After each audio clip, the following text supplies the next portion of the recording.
the scary Peppa Pig episode that never aired. It was bedtime, but Peppa couldn't sleep. Strange sounds came from downstairs. At first, it seemed like her family was still awake, talking quietly. But when she listened carefully, the voices didn't sound right. Peppa tiptoed downstairs and peeked into the living room. Her family was there, standing motionless in a circle, facing each other. They weren't talking, but she could still hear voices. The same voices, but coming from somewhere else, as if delayed. Mummy Pig, Daddy Pig, and George stood with eyes closed, mouths moving silently. The real voices seemed to come from the walls, the ceiling, everywhere except from the people themselves.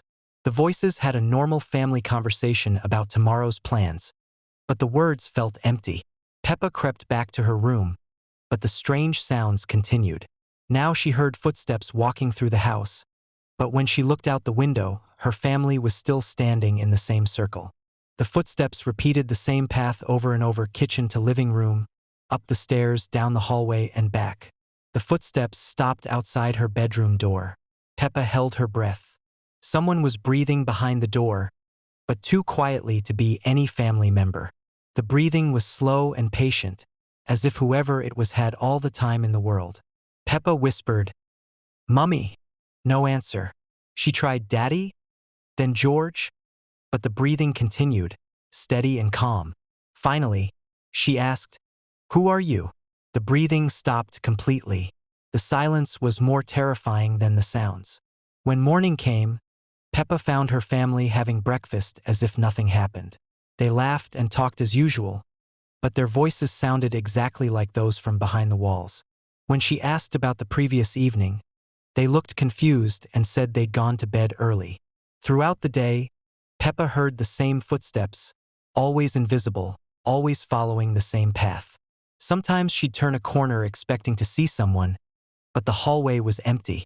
The footsteps had become part of the house itself, a sound that never stopped. That night, Peppa realized the footsteps didn't match her family's routine. They followed a pattern established long ago, before she was born, when someone else lived in this house. Someone who was still walking through the rooms, still going about their daily life, completely unaware that anyone else was there. The day was damp and overcast. Rain had fallen since morning, and only by evening did it subside, leaving the yard filled with shining puddles and wet grass. Peppa and George ran outside, jumping in the puddles, laughing, building a little tower of stones. Everything seemed ordinary. Inside the house smelled of dinner, and from the kitchen came Mummy Pig's voice. But when the sun finally disappeared, a strange sound drifted from the forest. It wasn't barking, nor the creak of wind. Heavy, dragging breaths, as if something enormous was slowly moving between the trees. Peppa stopped and peered into the thicket. There, in the shadows, stood a tall figure. At first she thought it was a deer, but its steps were too slow, too heavy. Each hoofbeat sent a shudder through the ground. And then Peppa saw the eyes, red, burning like embers in the dark. Massive antlers tangled with branches, as if the forest itself had grown through the creature. "Peppa!" George whispered, clutching her hand. The figure took a step forward. The ground trembled. The children screamed and rushed to the house. Daddy Pig flung open the door and pulled them inside, quickly locking the bolts. In the same moment, the silhouette loomed over the windows, and the antlers scraped across the roof, leaving long scars. The house grew cold, the air thickened, the lamps flickered. In the glass appeared not their familiar reflections, but shadows with crimson eyes. Mummy Pig clutched George, and Peppa felt the walls were breathing, letting in strange sounds. The whisper of branches, the crack of bark. The monster did not leave. It slowly circled the house. Each step left deep hoof prints, and those prints seemed to echo inside as well. The floor shuddered, the walls groaned, the ceiling cracked. The house responded to every movement. Daddy Pig tried to draw the curtains, but the fabric clung to the glass. Beyond the window, there was no yard, only thicket, dense and endless. The moon broke through the branches, and between them, the red eyes flared again. The creature came closer. Its antlers struck the wall, and cracks spread through the wood. Shadows stretched out, forming shapes like hands. Peppa and George pressed themselves against their mother. "He won't leave," Peppa whispered. The monster loomed on every side. Its breath was heard everywhere, from beneath the floor, from the corridors, from the very roof. The air turned icy, and each breath came heavy, as if the house itself lived and breathed with it. In the living room, the light went out. In the darkness, only the eyes remained. They were outside and inside, seen in the windows, in the mirror, even in the black corners of the room. Daddy Pig grabbed the children's hands, but a step backward changed nothing. Behind them, the walls were no longer walls. Instead of wallpaper rose damp tree trunks, and roots pushed up through the floor. The house was turning into forest. Mummy Pig held George tight. Peppa clung to Daddy's hand. All four huddled in one corner, but corners no longer existed. The house dissolved, and the forest took its place. The whisper filled everything. It almost sounded like words, but none could be understood. Only one feeling remained. There was nowhere to go. The last thing the family saw was the creature's antlers breaking through the ceiling, and its red eyes reflecting in every window at once. Since then, no one has seen the pig family. Their house still stands in the same place, but on rainy evenings it seems to merge with the forest. Inside it smells of resin and damp bark. Stains darken the walls, and pine cones lie in the corners. They say sometimes through the glass you can glimpse reflections, not just empty rooms, but red eyes, unblinking and cold. And in the thicket near the house, children's voices are heard, calling for help. The deer monster no longer returns to the forest. Now he is here, and he waits. Peppa Pig, Eyes in the Dark. In the pig family's house, an unusual silence reigned. Lately, George had hardly spoken to his sister. He no longer played with his dinosaur, didn't ask for bedtime stories, and didn't laugh the way he used to. Instead, he spent long hours sitting at the table by the window, clutching a pencil. Sheets of paper were scattered everywhere, on the floor, on the chair, even by the bed. All of them were covered with the same strange symbols, circles with short lines, resembling eyes. "George, what are these drawings?" Peppa asked cautiously. Her brother slowly turned to her. His gaze was unusual, heavy, and somehow too grown up. "You'll find out soon," he whispered, and bent over the papers again. Peppa felt her little hooves grow cold. George was becoming more and more withdrawn, as if his attention was fixed on something she couldn't see. One night, when they were both already lying in their beds, Peppa noticed that George wasn't asleep. He sat right on his sheets, staring at the ceiling. His eyes shimmered strangely, reflecting the moonlight. But there was no warmth in that gleam. It felt as if a bottomless depth was hiding inside them, one she could fall into. "George," Peppa whispered. He didn't answer. He only smiled, in a way he had never smiled before. The next morning, George's bed was empty. His favorite dinosaur lay torn to pieces on the floor. Above his pillow, on the wall, scratches had appeared. Symbols like eyes, as if someone had carved them with a sharp claw. "George!" Peppa called. But the room remained silent. She rushed through the house, searching for her brother in the garden, the kitchen, the living room. But George was nowhere. Everything around her felt too quiet, as if time itself had stopped. When Peppa returned to their room, her eyes fell on the large mirror hanging on the wall. Her heart froze. In the reflection behind her stood George. She spun around quickly. No one was there. But in the mirror, he remained, staring. His eyes glowed with a dim, sickly light, and his lips stretched into a smile. Peppa backed away, and then she noticed that next to George in the reflection sat Labubu. The toy looked almost the same as always, but its eyes flickered with a red glow. On its face lingered the same eerie smile as George's. "George is no more," came a strange voice from the mirror. It was low, drawn out, and echoed both in the room and inside her head. Peppa pressed herself to the wall. The surface of the mirror rippled like water.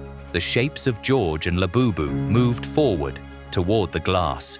Their outlines became sharper, as if they were about to break through. "No!" Peppa screamed. She dashed toward the door, but suddenly froze.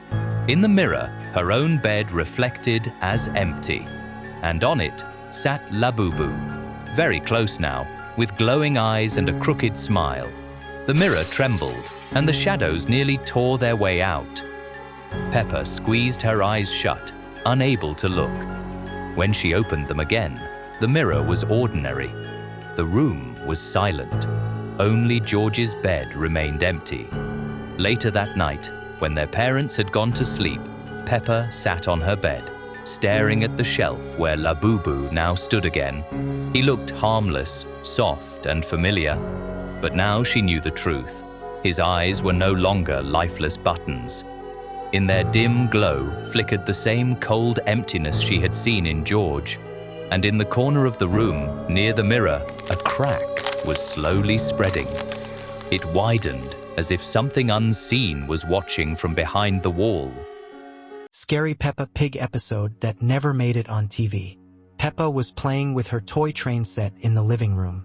The train, usually so cheerful, began to make strange, clanking noises, and its lights flickered erratically.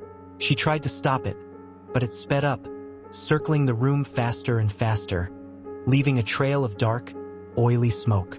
The smoke filled the room, making it hard to see, and the clanking grew louder, more menacing. The train cars transformed, their windows becoming empty, staring eyes, and their wheels grinding like teeth. Pause 30 seconds. Peppa stumbled back, her heart pounding. The train was no longer a toy, but a monstrous entity, chasing her around the room. She could hear faint whispers coming from the train, calling her name, inviting her to join its endless journey. The room grew colder, and the shadows danced around her, making the distorted train seem to come alive. She closed her eyes, wishing it was all a dream, but the cold touch on her cheek told her it was terrifyingly real. Pause 30 seconds. When she opened them again, the train was gone, but the tracks were etched into the floor, glowing with an eerie green light. She knew she was trapped. The house creaked and groaned around her, each sound a chilling reminder of the presence lurking within. She could hear faint whispers, carried on the wind, calling her name. The air grew heavy, and a strange, sweet smell filled the room, making her dizzy. She felt a cold touch on her ankle, and a shiver ran down her spine. Peppa knew she wasn't alone. Pause 30 seconds. The shadows in her room seemed to deepen, twisting into grotesque shapes. She could feel eyes watching her from every corner. The house was no longer a safe haven, but a trap. She pulled the covers over her head, but the whispers grew louder, more insistent. She knew she had to escape, but where could she go? The house was alive and it wanted her. She could hear the floorboards groaning, the walls creaking, as if the house itself was closing in on her. The air was thick with an unseen presence, and she felt a suffocating weight on her chest. Peppa knew this was the end. The last thing she saw before darkness consumed her was the glowing green tracks, leading into an abyss. And then nothing, just the silence of the house, waiting for its next victim. Scary Peppa Pig episode that never made it on TV. Peppa had lived in her house her entire life, but she had never noticed the small door under the stairs until today. It was painted the same yellow as the walls, almost invisible unless you knew where to look. The door was barely tall enough for her to crawl through, and it had no handle, just a small keyhole. When she asked Mummy Pig about it, her mother's face went pale and she quickly changed the subject. Daddy Pig pretended he couldn't see the door at all, walking right past it as if it didn't exist. That night, Peppa heard scratching sounds coming from behind the door, like tiny claws against wood. She crept downstairs and pressed her ear against the door, hearing what sounded like children playing. But their laughter was wrong, too high, too sharp, lasting too long. The next morning, she found a small brass key on her pillow, old and tarnished, that fit perfectly into the door's keyhole. Against her better judgment, Peppa turned the key and heard the lock click open. The door swung inward on silent hinges, revealing a narrow tunnel that seemed to stretch on forever into darkness. Cool air flowed out, carrying the scent of earth and something else, something sweet and rotten. As she peered into the tunnel, she heard her own voice calling from deep within the darkness. But the voice was singing a song she didn't remember learning. The voice grew closer, and Peppa realized with terror that something wearing her voice was crawling up through the tunnel toward her. She slammed the door shut and turned the key, but she could still hear her own voice on the other side, now pleading to be let out. Scary Peppa Pig episode that never made it on TV. Peppa's playroom had always been her favorite place in the house, filled with colorful toys and games that brought her joy. But tonight, as she entered to retrieve a forgotten book, the room felt different. All of her toys were arranged in a perfect circle in the center of the room, facing inward as if they were having a meeting. The toy telephone was off its hook, emitting a soft dial tone that filled the room with an eerie hum. Her stuffed animals sat upright with their button eyes all turned toward the same spot, the empty space in the center of their circle. As Peppa watched, the toys began to move closer together, tightening their circle with small, jerky movements. The toy piano began to play a melody by itself, its keys depressing with invisible fingers, creating a tune that sounded almost familiar but wrong, like a lullaby played backwards. Her building blocks started to stack themselves into towers that defied gravity, balancing in impossible configurations that should have fallen but didn't. The jack-in-the-box began to turn its handle slowly, the tinny music playing at half speed, creating an ominous countdown to something terrible. Peppa tried to leave the room, but the door slammed shut behind her with a force that shook the walls. The toys all turned to look at her simultaneously, their painted faces seeming more alive than they had any right to be. The stuffed animals' button eyes began to glow with a soft, sickly light, and their stitched mouths appeared to move as if they were trying to speak. The jack-in-the-box finally popped open, but instead of the usual clown, a tiny figure that looked exactly like Peppa emerged, its face twisted into an expression of pure terror. The toy Peppa pointed at the real Peppa and opened its mouth in a silent scream, and all the other toys began to move toward her, their movements becoming more fluid and lifelike with each step. The room filled with the sound of mechanical laughter, growing louder and more distorted until it became a cacophony of madness that seemed to come from the toys themselves. The night was unusually quiet in Peppa Pig's cozy house. The silence was so heavy that even the creak of the floorboards beneath the blanket of sleep seemed too loud. And then it came, a soft, rhythmic tap, tap, tap at Peppa's window. She pulled the blanket tighter over her head, but her eyes stayed wide open with fear. It wasn't the sound of rain or the rustle of branches. This was different, intentional, as if someone knew she was awake. Suddenly, a shadow flashed across the glass. Light, stretched, but unnerving. And Peppa recognized it instantly. It was Ballerina Cappuccina. Only now she didn't look the same. Her usually elegant figure was withered, almost dried out. Her legs moved in jerks, and her eyes were locked on Peppa with a disturbing, relentless intensity. She wasn't knocking with her hands, but with the tip of a worn ballet slipper, and each strike sent a chill through the room. Tap, tap, tap. Peppa squeezed her eyes shut, hoping it would stop, but the knocking grew louder. Now it sounded like a drum, setting a rhythm.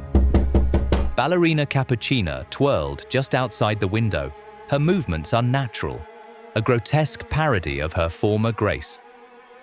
She spun and never looked away from Peppa, a silent invitation to come outside. At that moment, George stirred in his sleep and mumbled softly, "Peppa, make it stop." Peppa's heart tightened. She understood. If she stood up, it would become real. But if she stayed in bed, the sound would drive her mad. And suddenly, through the knocks and scraping, came a faint whisper, not from the window, but from inside her head. "You're watching this, aren't you? Press the HYPE button under the video." Peppa flinched. It felt like the words belonged to Cappuccina herself, as though her voice was woven into the eerie tune like a broken music box. For a second, it was clear. Someone was calling not just to Peppa, but to the one watching with her. The tapping didn't stop. It grew into a full symphony. Cappuccina struck the glass harder and harder, her movements becoming frantic. Her dress whipped like torn fabric, and with each pirouette she seemed closer. Even though the window was shut, Peppa could see the slipper leaving dents in the glass. "Peppa, join my dance," whispered Cappuccina. Her voice was sweet, like a lullaby, but within it was a coldness that pierced to the bone. George whimpered and turned toward the wall, while Peppa clutched the blanket, realizing this wasn't a dream. Then the lamp in the room flickered on, casting light on something even more dreadful. On the floor, right by the bed, footprints appeared. Tiny imprints of worn ballet slippers moving toward her. But Cappuccina was still outside the window. That meant only one thing. She could be in two places at once. The room filled with the echo of steps. The walls seemed alive, reflecting the dance. It was as though the entire space had become a stage, and Peppa the unwilling audience. But an audience with no choice. She would have to step onto the stage too.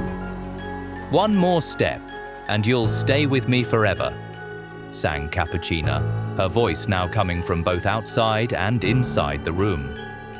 The glass cracked. Peppa gasped and clutched George tightly. She knew one wrong move and the ballerina would be beside her, but staying still was unbearable. Then came the loudest strike. The window shattered into shards, and Cappuccina's slipper stepped onto the carpet. She made a graceful curtsy, her eyes flaring red, her smile stretching unnaturally wide. The music of the broken box filled the house, the walls trembled, and the shadows on the ceiling began to dance along with her. Peppa screamed, but the sound was drowned out in the monstrous symphony. Ballerina Cappuccina reached out a hand to Peppa. "Now it's your turn," she whispered, and Peppa understood. The knocking would never stop. The dance would never end. She was next. It all began subtly. Peppa was the first to notice that her little brother George had changed. At first, it was just small things. He became quieter than usual, stopped laughing, and played less with his favorite dinosaur. He often sat on the floor by the window, tracing shapes on the carpet with his fingers. At first, Peppa thought it was just a game, but then she realized the shapes were always the same.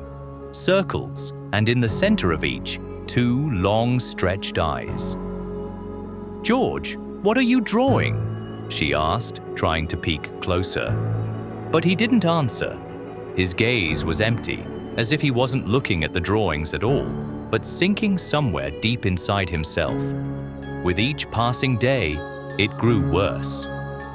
George stopped responding to her words, ate less and less, and at night, Peppa heard him whispering strange words in his sleep. Sometimes he would get up and stand motionless in the middle of the room, his eyes fixed on the darkness. One evening, he finally looked up at her, and Peppa's heart froze. His eyes were completely empty. The smile stretching across his face was unnatural, alien. "I'm not George anymore," he whispered in a low, hollow voice. One that didn't belong to her brother, but to someone older, someone else entirely. And after those words, he simply melted into the darkness. Peppa screamed, called for her parents, but they only said she must have had a nightmare. The next day, George returned. He sat at the table, eating porridge, as if nothing had happened. But when Peppa met his gaze, he leaned toward her and whispered, "You're next." On the floor lay his dinosaur, torn to pieces, threads sticking out, strange red marks on its body, as if clawed fingers had ripped through it. Peppa could no longer pretend nothing was happening. She noticed something else. In the hallway mirror, George's reflection lived its own life. When George himself sat still, the reflection turned its head and stared at her. Sometimes its lips moved, and one day Peppa clearly heard, "He is already with us." No adult noticed anything. Mummy and Daddy said everything was fine, that George was healthy. But deep inside, Peppa felt it. Her brother was slipping away into somewhere else, and she was powerless to stop it. A few days later, he was gone for good. His bed was empty. On the pillow lay a piece of paper, the letters jagged and crooked. "He is with us now." Peppa clutched the note, her hands trembling. The house felt colder. The silence hung heavy and thick. That night she awoke to a strange sound. From the bathroom came a droning murmur, but it wasn't water. It was a melody, faint, hollow, as if played on an old radio. Peppa tiptoed down the hallway, each step echoing loudly. She pushed the bathroom door open and froze. Something was crawling out of the toilet. Its body writhed, slick with slime. Its eyes glowed red, and mingled with the bubbling sound was a dreadful melody. The same haunting tune, repeating again and again. Tralalelo, tralala. It seemed to sing, the sound spreading through the pipes, through the walls, straight into her head. Peppa gripped the doorframe, her whole body shaking. The creature was enormous, rising higher and higher, stretching its long arms toward her. Its head tilted to the side, moving slowly, and then it shook, as if to say, "You can't run." Peppa's throat went dry. She tried to scream, but no voice came out. Her heart pounded so hard she could hear it in her ears. The thing slithered closer, its red eyes burning brighter, the melody swelling until it filled the entire house. Peppa stumbled back, step by step, until her back hit the wall. She knew this was connected to George, his disappearance, his words, the strange patterns on the floor. All of it led here. And then she saw him. On the shelf in the hallway sat Labubu, her favorite toy, always harmless before, but now his eyes glowed red and his smile was twisted. He didn't move, yet his gaze said clearly, "You're next." Peppa felt the cold seep inside her. She realized George had only been the first. Now, it was her turn. Scary Peppa Pig episode that never made it on TV. It was Sunday afternoon at the Pig family house, and everyone was taking their usual nap. Peppa woke up first. But the house was strangely quiet, not the peaceful quiet of a lazy Sunday, but an empty, hollow silence that made her ears ring. She went to check on George in his room. But his bed was perfectly made as if no one had ever slept in it. His toys were arranged in neat rows, all facing the door, as if they had been watching and waiting for someone to enter. The dinosaur toy that George loved so much was sitting on the pillow, but its plastic eyes seemed to follow Peppa as she moved around the room. Mummy and Daddy Pig's bedroom was the same. The bed was made. Their clothes were folded perfectly, and everything was in its exact place. But there were no signs that anyone had been there recently. No wrinkled sheets. No books left open. No glasses on the nightstand. It was as if they had simply vanished. Peppa called out for her family, but her voice echoed strangely in the house. Instead of the normal echo that bounced off walls, her voice seemed to stretch and distort, coming back to her as whispers from different rooms. The whispers sounded like her family's voices, but they were saying things she had never heard them say before. She went downstairs to the kitchen and found that dinner was already prepared on the table, for plates with steaming food, as if someone had just finished cooking. But the food was wrong. It looked like their usual meals, but the colors were too bright, the shapes too perfect, like plastic food from a toy kitchen set. The living room felt enormous. The purple sofa seemed miles away from the television, and the ceiling stretched up higher than it should have. Peppa's footsteps echoed loudly on the floor, but when she looked down, she couldn't see her feet. The green carpet seemed to ripple and move like water beneath her. The photographs on the walls had changed. They still showed the Pig family, but in each picture, one family member was missing. In some photos, George wasn't there. In others, Daddy Pig had vanished, and in a few, Peppa herself was absent from family moments she remembered being part of. As evening approached, the house began to fill with sounds, footsteps in the hallway, but no one was there, voices having conversations in empty rooms, the sound of George playing with his toys upstairs. But when Peppa went to check, the room was still empty and silent. The telephone started ringing, but every time Peppa answered it, the line was dead. The television turned on by itself, showing programs she had never seen before. They looked like episodes of her own life, but with small differences. In these episodes, she was an only child, or her parents looked slightly different, or the house had extra rooms she had never seen. By nighttime, Peppa realized she might be completely alone in the house, but the house itself seemed to be trying to convince her that her family was still there. Plates appeared and disappeared from the kitchen table. Beds became unmade and then made themselves again. Lights turned on and off in patterns that seemed almost like a code. The episode ended with Peppa sitting in her bedroom, listening to the sounds of a family that might not exist anymore, while the house around her continued its elaborate performance of normal life, trying to keep her from realizing that she might be the only real thing left in a world that was slowly becoming as artificial as a dollhouse.